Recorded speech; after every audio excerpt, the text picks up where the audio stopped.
Selamat pagi anak, ketemu lagi kita dalam pelajaran IPA, ya, ilmu pengetahuan alam. Ya. Hari ini kita akan masuk ke bab 2 tentang klasifikasi makhluk hidup. Ya. Minggu lalu kita telah mempelajari tentang objek IPA dan pengamatannya. Ya, kita telah mempelajari pendidikan IPA, pengukuran sebagai bagian dari pengamatan, dalamnya adalah pengukuran, kemudian besaran pokok dan besaran turunan. Ya. Nah, hari ini kita akan bicara tentang klasifikasi makhluk hidup, ya. Bahwa Tuhan menciptakan ada benda hidup, ya, ada benda tak hidup, ya, ada abiotik dan biotik, dan keduanya saling membutuhkan, ya.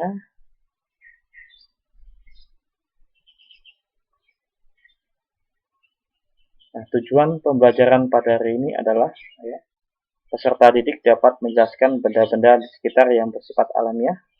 Peserta didik dapat menjelaskan benda-benda di sekitar yang bersifat buatan manusia.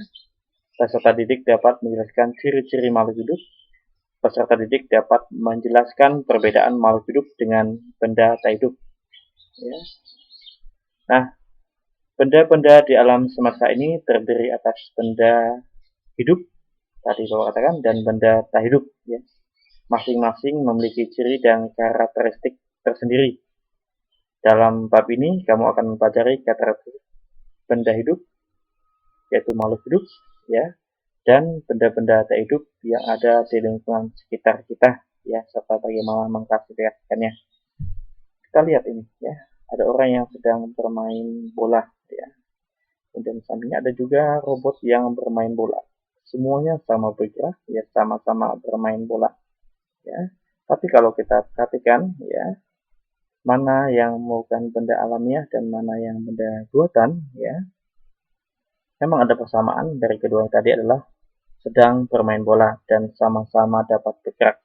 Tapi perbedaannya adalah, ya, bahwa robot tidak dapat tumbuh dan berkembang, tidak dapat bernapas dan tidak dapat berkembang biak. Sedangkan manusia, ya, dapat bernapas dan dapat berkembang biak, ya, karena manusia memiliki ciri tersebut, yaitu yang keutamaan yaitu tumbuh dan berkembang, ya, dapat bernapas dan dapat berkembang biak. Kita lihat mobil ini buatan manusia, ya, helikopter juga buatan manusia, dapat bergerak juga. Bola, tas, ya, diciptakan untuk keperluan manusia. Demikian juga robot tadi, ya, bergerak, ya. Nah, mereka dikelompokkan ke dalam benda tak hidup atau abiotik. Sedangkan orang utan, tadi manusia yang bermain bola, ya, benda burung, ya, dikelompokkan ke dalam benda hidup, ya, atau biotik. Ya. Nah, ciri-ciri makhluk hidup, ya, yaitu bernapas, ya, bergerak, ya, tumbuh dan berkembang, ya, berkembang biak, kemudian iritabilitas, dan membutuhkan nutrisi atau membutuhkan nutrisi dan makan. Kita akan masuk ke dalam yang namanya bernapas, ya. Nah, pada intinya bernapas adalah mengambil oksigen dan mengeluarkan karbon dioksida, ya. Kita membutuhkan dan bersama Tuhan oksigen secara gratis. Saat tidur juga apakah bernapas? Ya, kita bernapas selama kita masih menjadi makhluk hidup, ya. Kemudian bergerak, ya. Kita dapat berjalan, berlari, berenang, dan menggerakkan tangan. Itu merupakan ciri bergerak, ya. Kenapa bisa dilakukan? Karena kita memiliki, ya, sistem gerak, yaitu ada tulang, sendi, dan otot. Ya. Ketiganya bekerja sama membentuk sistem gerak.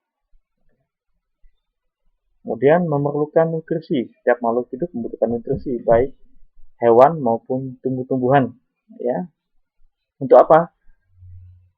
Karena kita membutuhkan energi. Dengan makan tadi atau mengambil nutrisi kita mendapatkan energi, ya. Untuk apa? Untuk segala aktivitas kita. Kambing tadi makan rumput, kalau kita kebanyakan makan nasi, ya. Nah, tumbuh dan berkembang, ya. Kalau tumbuh dan berkembang setiap makhluk hidup mengalami, ya. Coba kamu perhatikan atau kamu melihat pada dirimu sendiri ketika TK dan SD, kemudian SMP, kamu mengalami pertumbuhan, ya, tinggi dan massa tubuhmu berbeda dan terus bertambah, ya. Nah, ini ya. Demikian juga pada hewan atau serangga ini mengalami proses metamorfosis, ya. Nah, kemudian ada yang namanya berkembang biak, ya. Apa itu berkembang biak? Kemampuan makhluk hidup untuk memperoleh keturunan disebut dengan berkembang biak atau reproduksi. Berkembang biak bertujuan untuk melestarikan keturunan agar tidak punah. Sebagai contoh, kamu lahir dari ayah dan ibu. Ayah dan ibumu masing-masing juga mempunyai orang tua yang kamu panggil kakek dan nenek, dan seterusnya. Ya, perhatikan gambar berikut ya. Nah, berkembang biak adalah kemampuan makhluk hidup untuk memperoleh keturunan. Ya. Kemudian ada iritabilitas, ya. Itu cara makhluk hidup menanggapi rangsangan, ya. Bagaimana kalau tiba-tiba di depan kita ada sorot lampu, ya, atau tiba-tiba kita menginjak suatu benda yang tajam, ya. Tentu secara refleks dan spontan, ya. Kalau ada cahaya lampu kita menutup mata, ya. Dan kalau ada paku, tiba-tiba kita mengangkat kaki dan spontan refleks, ya. Nah, kemampuan menanggapi rangsang disebut dengan iritabilitas, ya. Nah, dari contohnya. Nah, kalau pada manusia dan hewan, ya, untuk menanggapi rangsang, ya, itu dengan menggunakan alat indera. Manusia memiliki 5 alat indera. Ya, ada apa saja? Indera pendengaran, indera penglihatan, indera penciuman, indera pengecap, dan indera peraba, yaitu kulit. Ya, nah, sedangkan tumbuhan juga mempunyai kepekaan terhadap rangsang yang menghasilkan gerak pada tumbuhan. Ya, rangsang tersebut dapat berasal dari sentuhan cahaya matahari, zat kimia, suhu, dan gravitasi bumi. Contohnya daun seger malu yang disentuh. Nih, tumbuhan menanggapi rangsang cahaya dan tumbuhan menanggapi rangsangan berupa air. Ya. Nah, anak-anak, demikianlah pembelajaran kita atau materi pembelajaran pada hari ini. Ya. Tetap ikutin pembelajaran pada ini, tetap semangat, dan ada tugas dari Bapak, dan ikuti selalu protokol kesehatan. Terima kasih.